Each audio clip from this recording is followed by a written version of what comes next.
Today, we'll be discussing single-family housing, focusing on key aspects like pricing, investment opportunities, and tax considerations. This topic is crucial for anyone interested in the housing market, whether you're a potential homeowner, an investor, or a real estate professional. We'll explore how prices are determined, what makes single-family homes a valuable investment, and important tax factors that can influence your decisions. Let's dive in and get a comprehensive understanding of these elements to help you navigate the single-family housing market more effectively. Let's take a closer look at the current housing market landscape and some key market signals. First, the median price for single-family homes stands at $412,000. This shows that prices remain quite elevated, primarily because supply is still tight. Even though borrowing costs have increased, putting some pressure on affordability, the limited inventory continues to support strong pricing. We see that there are about 3.2 months of inventory available, which is relatively low. This limited supply keeps competition firm, especially in many suburban markets where demand remains strong. When it comes to year-over-year price growth, we're seeing an increase of 5.8%. One important factor to note is how mortgage rates are reshaping demand. Buyers have become more sensitive to monthly payments, which means they're often looking for smaller homes or are pacing their purchases more slowly. Finally, local conditions play a critical role. The national averages don't tell the whole story because there are significant differences in areas with varying migration patterns, job growth, and levels of new construction. All these dynamics affect pricing, investment opportunities, and even tax considerations in the single-family housing market. When it comes to understanding home valuation, there are three main approaches we use to estimate a property's value. First is the comparable sales approach. This method looks at recent sales of similar homes in the nearby area to gauge what buyers are currently willing to pay. It's a very practical way to benchmark a home's worth based on the local market. Next, we have the cost approach. This starts by determining the value of the land, then adding the cost to replace the building, and finally subtracting any depreciation due to the property's age or condition. This approach is useful when you want to understand the value from a reconstruction perspective. The third method is the income approach, which values the property based on the rental income it can generate and expected return rates. This approach is especially relevant for investors who focus on income-producing properties. For single-family homes, appraisals usually rely most heavily on the comparable sales method, since it's the most reflective of what typical buyers are willing to pay. Understanding these three lenses gives a well-rounded picture of home valuation, important for pricing, investment, and tax considerations. When we talk about what drives price appreciation in single-family housing, there are a few key factors to keep in mind. First, location plays a crucial role. The quality of local schools, ease of commute, and overall neighborhood demand significantly impact long-term pricing power. Next, improvements matter a lot. Thoughtful renovations and consistent upkeep can boost a property's value beyond just typical market trends. Then, market conditions come into play. Elements like inventory levels, mortgage rates, and job growth in the area all influence how quickly prices increase. Finally, the time horizon is essential. Property appreciation tends to be strongest when owners are able to hold on to their investment through short-term market fluctuations and economic cycles. Understanding these factors can help you make more informed decisions when it comes to housing investment and pricing strategies. Let's talk about why location is such a critical factor when it comes to premium home values.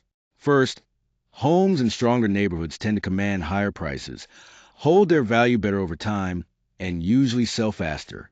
One of the biggest drivers of this is schools. Top-rated school districts create strong demand and often lead to higher resale values, making them a key consideration for many buyers. Next, commute access plays a huge role. Being close to jobs, major highways, and public transit not only adds to convenience but also boosts pricing power. Easy access to these amenities makes a neighborhood more attractive and valuable. Neighborhood quality is another important factor. Features like tree-lined streets, well-maintained properties, and low turnover rates signal stability, which buyers are willing to pay a premium for. Finally, amenities like parks, retail options, dining, and walkability create a lifestyle appeal that adds to a neighborhood's overall value. These elements combined create a location premium that can significantly impact your investment. Let's take a closer look at the differences between single-family homes, townhomes, and condos in terms of appreciation rates, maintenance responsibilities, HOA costs, and resale flexibility. Starting with single-family homes, these typically have the strongest appreciation rates and offer the highest resale flexibility. As the owner, you handle all maintenance and repairs, which means you're responsible for everything on the property. There are usually no HOA fees, so your ongoing costs are primarily related to upkeep. This structure appeals to a broad buyer pool because there are fewer restrictions. Townhomes fall somewhere in the middle. Their appreciation rates can be moderate to strong, depending largely on location. Maintenance responsibilities are shared, especially for exterior upkeep and common systems. So owners have some interior obligations, but don't bear all the maintenance alone. HOA fees are common, which adds to the carrying cost and can impact your overall investment. Resale flexibility is good, but there may be some restrictions due to HOA rules.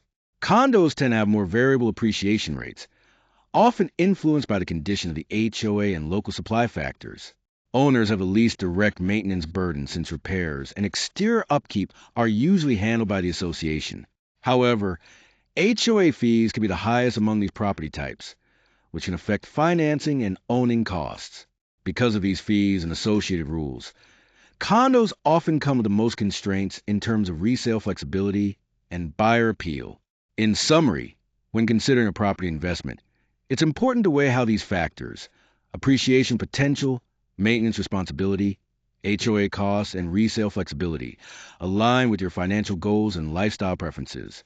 Single-family homes offer more control and potentially higher appreciation, while townhomes and condos provide varying degrees of shared responsibility and cost structure that can influence your investment long term. When we talk about investing in an owner-occupied primary residence, there are three key advantages to consider. First, there's a concept of forced savings.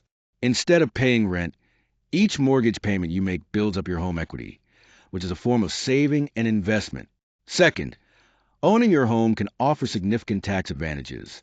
You may be able to deduct mortgage interest and property taxes, and there are often exclusions on gains when you sell, all of which can improve your after-tax returns. Third, a primary residence acts as an inflation hedge.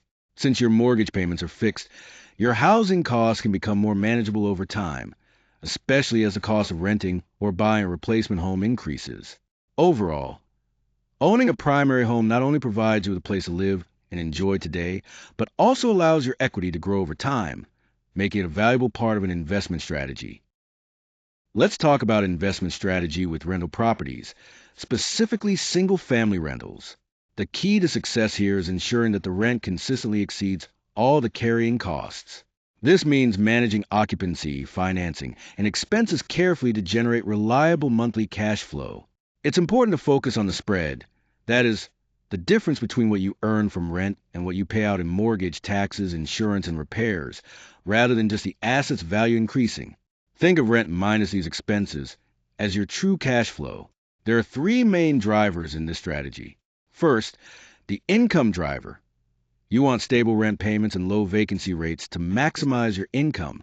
Second, the return driver involves using leverage effectively and benefiting from equity paydown over time. Lastly, the risk driver is tied to maintenance and turnover costs, which you need to manage carefully to protect your investment. Overall, the rental thesis emphasizes focusing on income first and appreciation second. This approach makes single-family housing investments a balance of generating immediate cash flow while building long-term value. As you can see, building equity over time is driven by two main factors. First, each mortgage payment reduces a loan principal, which gradually increases your ownership stake in the home. This process is called amortization. Early on, most of your payments go toward interest, but as the loan balance decreases, more of your payment goes directly to reducing the principal. This accelerates your equity growth. Second, appreciation plays a key role. When the value of your home rises, these market gains add on top of the principal you've paid down, significantly increasing your total equity. So, while principal reduction creates the foundation of your equity, appreciation can multiply your investment returns. Typically, Equity compounds over the life of a 30-year mortgage, moving from low to high as you pay down more principal and benefit from rising home values. This is why owning a home can be a powerful long-term investment strategy. When we look at mortgage fundamentals, it's important to understand what makes up your monthly housing payment. Typically, your payment includes four main components: principal, interest, taxes, and insurance, often abbreviated as PITI. This total payment is critical because it represents the true carrying cost that both lenders and buyers focus on. Let's break down an example monthly payment of $3,250. Of that, $715 goes toward the principal, which is a portion of your payment that actually reduces the loan balance and builds equity over time. Then, $1,235 is applied to interest, which is the cost you pay for borrowing the money. Early in a 30-year loan, interest makes up the largest share of your payment, but as you pay down the balance, the principal portion gradually increases. Next, $910 covers property taxes, which are often collected monthly through an escrow account. This ensures your taxes are paid on time, without a lump sum payment once a year. Lastly, $390 is allocated for insurance, which protects your property from risks like fire or natural disasters. Looking at the percentages, about 38% of your payment is interest, 28% goes to taxes, 22% to principal, and roughly 12% to insurance. Understanding these components helps you see where your money is going each month and what factors influence your total housing cost. Here we're looking at three different down payment strategies for purchasing a $500,000 home with a 30-year fixed loan at a 6.75% interest rate, excluding taxes and insurance. First, with a 20% down payment under conventional loan, you're borrowing $400,000. This option gives you the lowest monthly payment at $2,594 and the least total interest paid over the life of the loan, about $534,000. While it requires more cash up front, it offers the strongest long-term payment efficiency. Next, the 10% down payment scenario involves borrowing $450,000 with mortgage insurance or PMI until you build enough equity. The monthly payment is higher, around $2,918 plus the PMI cost, and total interest paid climbs to $600,000. This strategy reduces the initial cash needed but introduces a temporary insurance cost, balancing affordability and long-term expenses. Lastly, the 5% down payment option is through an FHA loan with a loan amount of $475,000. This has the highest monthly payment at about $3,080, including mortgage insurance, and the total interest paid increases to $634,000. This approach maximizes your access to homeownership with the lowest down payment, but also means higher leverage and a significantly higher lifetime borrowing cost. Each strategy has trade-offs between upfront cash requirements, monthly payments, and overall interest costs, so it's important to choose based on your financial situation and long-term goals. Let's talk about the tax benefits of the mortgage interest deduction. When you have a qualified home loan, the interest you pay can reduce your taxable income, but this only applies if you itemize your deductions on your tax return. The key thing to understand is that this deduction is most valuable when both your mortgage interest and your marginal tax rate are higher. For example, a high earner who pays $24,000 annually in mortgage interest and falls into the 32% tax bracket could see estimated tax savings of around $7,680. This happens because each deductible dollar is worth more when you're in a higher tax bracket. On the other hand, someone in a moderate income bracket paying $12,000 in mortgage interest at 22% marginal tax rate would still benefit, but the tax savings would be smaller, about $2,640. So, the bigger your mortgage interest and the higher your tax rate, the more valuable this deduction becomes. This is an important consideration when thinking about single-family housing investments, pricing, and tax planning. Let's talk about the tax benefits related to property taxes and how they have changed over time. Before 2017, property taxes were generally fully deductible for taxpayers who itemized their deductions, with no specific federal limit. This meant homeowners could deduct their full property tax payments from their taxable income, which was a significant advantage.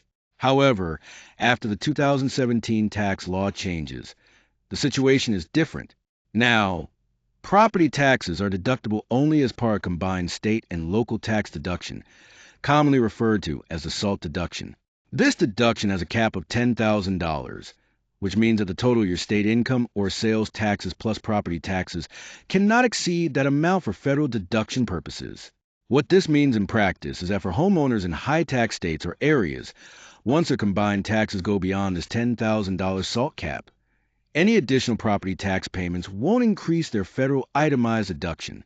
So, the marginal tax benefit of paying more property tax decreases, affecting the financial incentives related to homeownership and investment in certain markets. Understanding this shift is crucial because it impacts how tax policies influence housing prices and investment decisions, especially for single-family homes. The SALT cap essentially creates competition between property taxes and other state and local taxes within one deduction bucket, changing the tax landscape significantly compared to law before 2017. One of the most important benefits of selling a primary residence is a potential for substantial tax-free gain. This is made possible through the capital gains exclusion, but there's a crucial condition. You must qualify the home as your primary residence. Here's how it works. If you sell your main home, you could potentially owe zero capital gains tax on the profits, but only up to a certain limit. For single filers, the maximum exclusion is $250,000. For those married filing jointly, the limit doubles to $500,000. To qualify for this exclusion, you need to pass what's called the primary residence test. This means you must have owned and lived in a home as your primary residence for at least 2 of the last 5 years before the sale. Meeting this requirement allows you to exclude the gain from your taxable income up to the exclusion limit.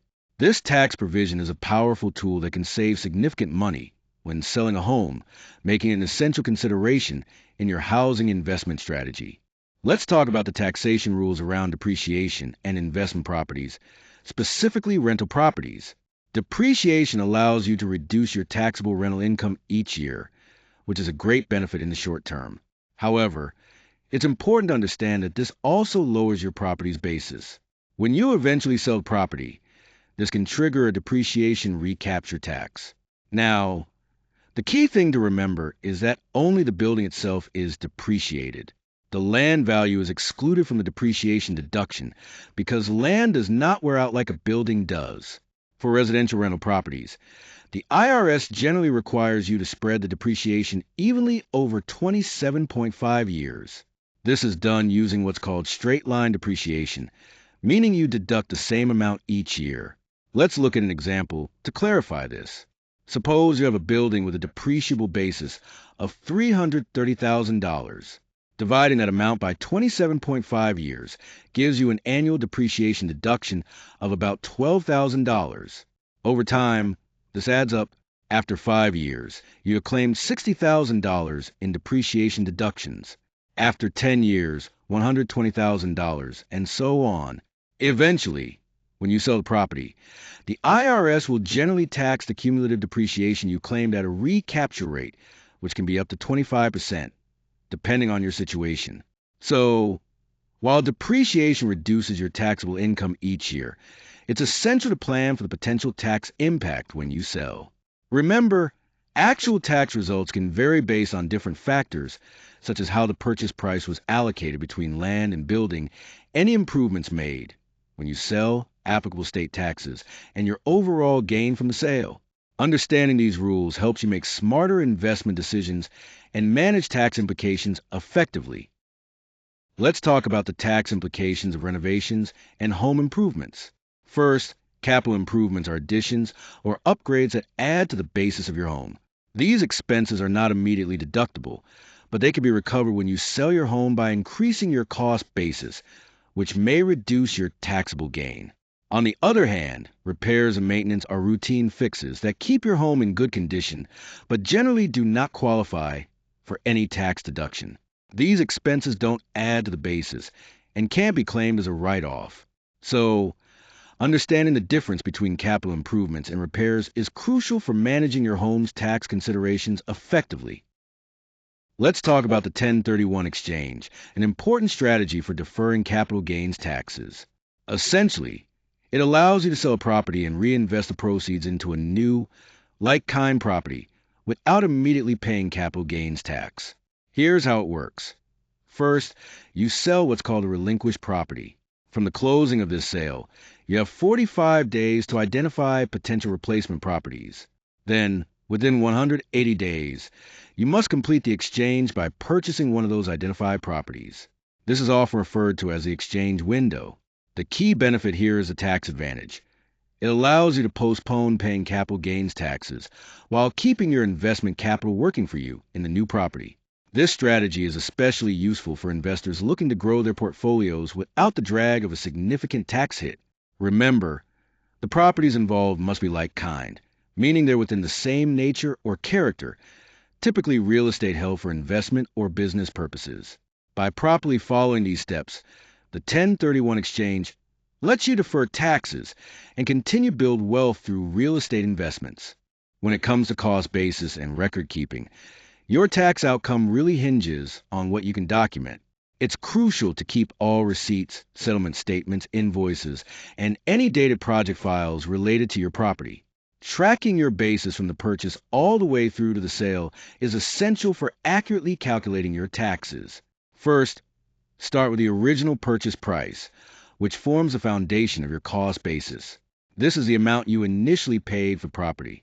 Next, include closing costs. Certain acquisition costs can be added to your basis, so be sure to save the closing disclosure documents. Third, capital improvements play a significant role. Projects that add value or extend the life of your property generally increase your basis, so it's important to keep detailed records of these enhancements. Lastly, repairs and maintenance usually don't get added to your basis, but you still want to maintain records as they support deductions and help with audit situations. In summary, thorough documentation and careful tracking of these 4 areas, purchase price, closing costs, capital improvement, and repairs, are fundamental for managing your tax responsibilities effectively. Financing impacts both the payment burden and the overall return profile on an investment. When we use more leverage or borrowed money, it can increase our cash-on-cash returns, but it also comes with trade-offs. Let's look at 3 scenarios to illustrate this. First, if you purchase an asset all cash with no financing, your monthly payment is 0 since you're not borrowing.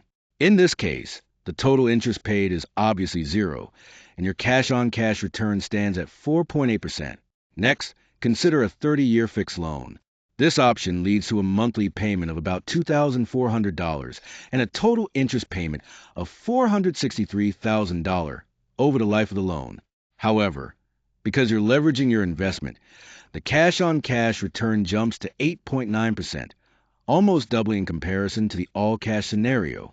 Finally, if you choose a 15-year fixed loan, your monthly payments go up to just over $3,100, but the total interest paid drops significantly to $199,000. Your cash-on-cash return in this case is 6.7%. Not as high as with a 30-year loan, but still better than paying all cash.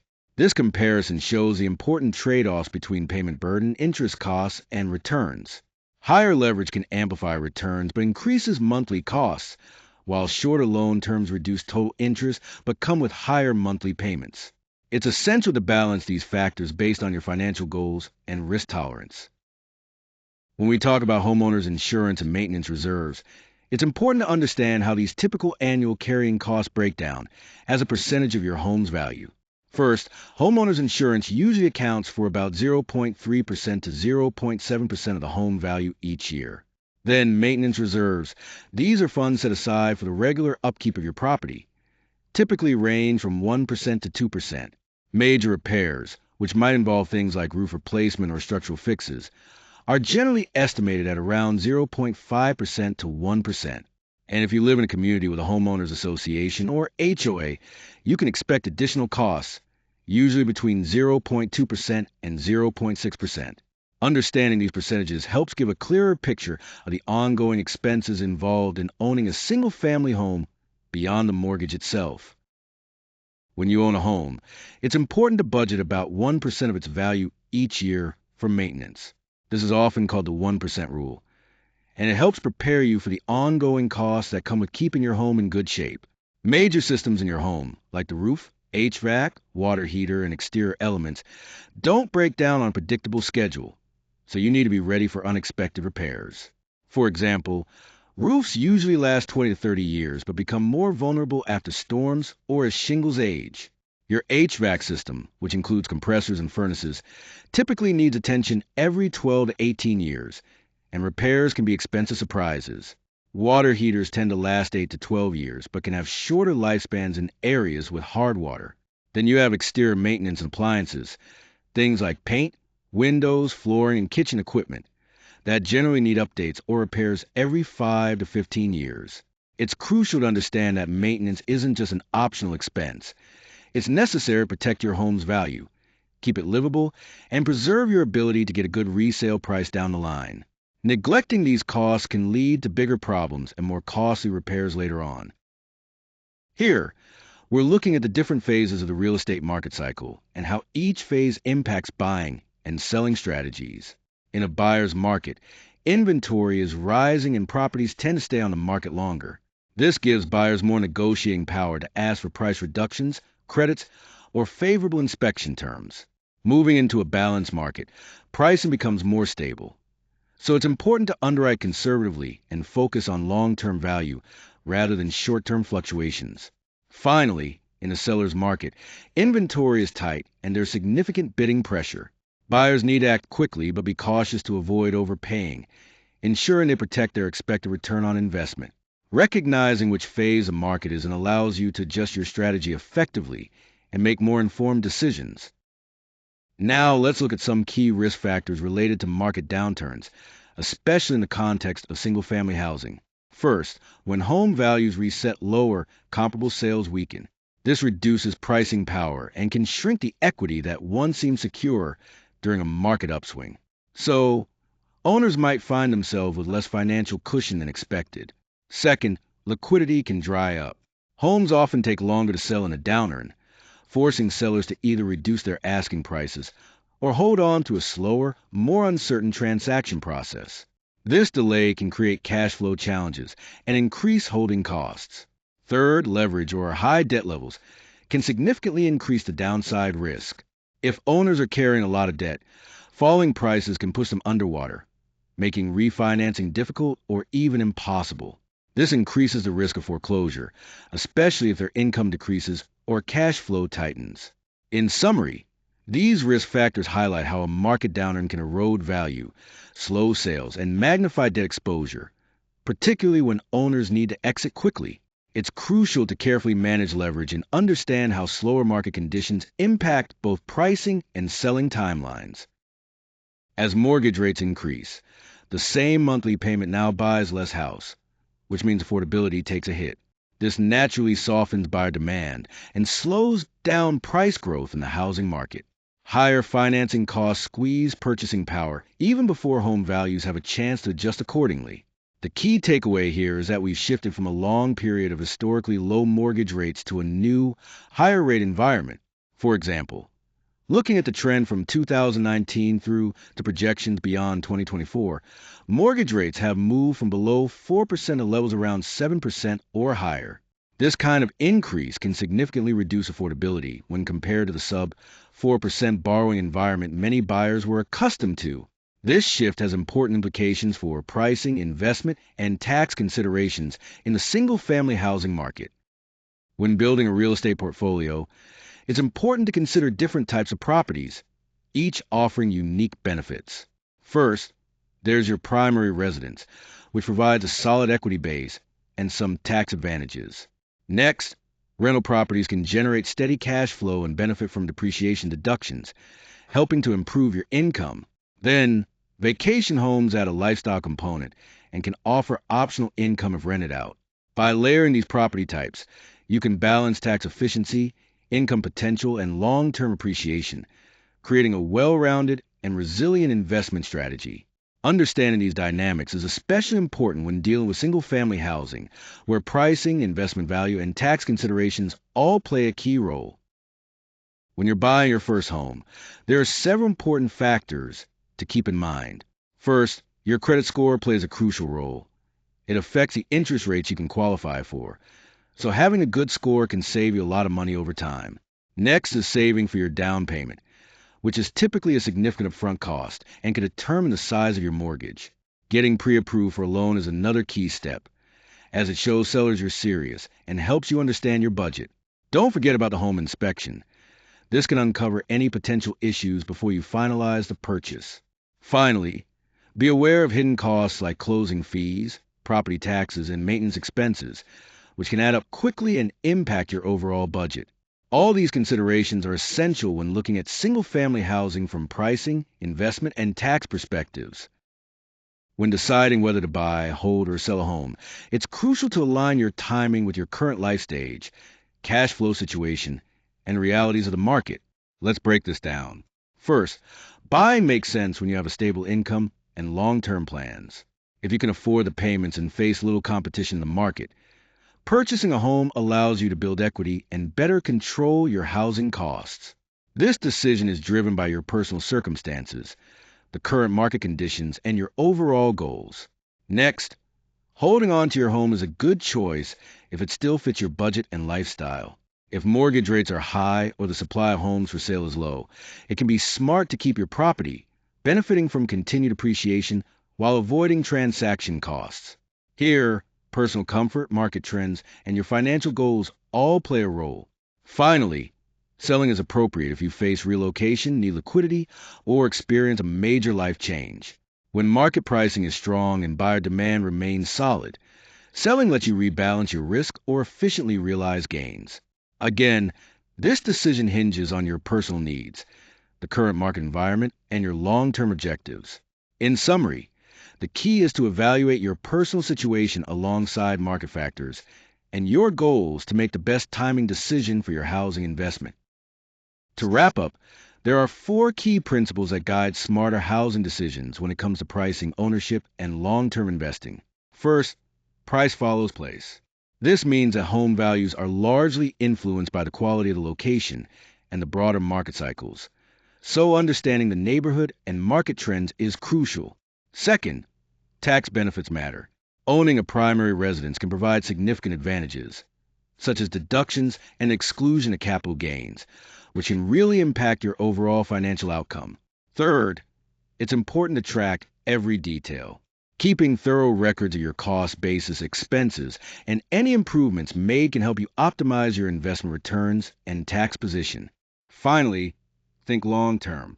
Diversification and patience are key strategies to effectively manage risk and build lasting real estate wealth. By keeping these principles in mind, you can make more informed and strategic decisions in the single-family housing market.